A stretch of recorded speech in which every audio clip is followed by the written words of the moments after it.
السلام عليكم ورحمة الله وبركاته ومدالك حسين محمد جدي كنتو وعن ونكسن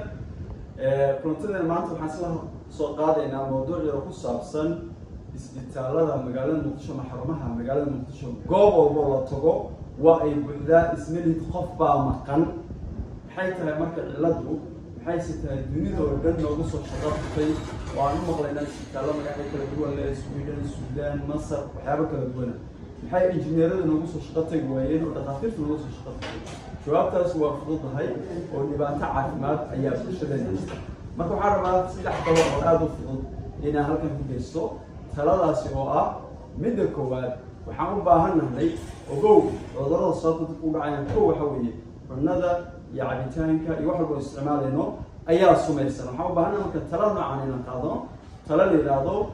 in qofku uu jirkiisa mayro oo ka saaro dhammaan wasaqda detox baa la yiraahdaa qofku inuu calooshiisa mayro jirkiisa mayro oo nadiifiyo talada labaad u baahan waxa weeye nafaqo nagu filan oo cunno ah inaan helno talada saddexaad u baahan waxa weeye inuu isu dheelitir jiro waa saddexdaas sababaha awooyaasheen iyo dadkii horreeyay iyadoo isbitaallo jirin dhaqaatiir jirin ay u caafimaad qabeen wax kala maaha waa saddexda talo oo ah jirkeena inaan meerno maxaa yeelay maanta wax walba oo la beerayo aan arkaysid way sumaysiin beerta walba waa la sumeeyaa xoolahana sun baa lagu ridaa sidoo waxyaabaha warshadaysanna kuma jiraan oo cunooyinka caadiga waxay leeyihiin preservation dhadhandooriye midabdooriye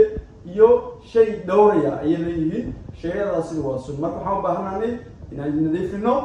oo jirkeena aan meerno ayaa u baahanahay waxaan u baahanahay jirkeena nafaqayno waxaan u baahanahay inaan isu dheelitirno aad baan u maasantahay tan iyo kulanti wacan waxaan leeyahay saas iyo nabadgelyo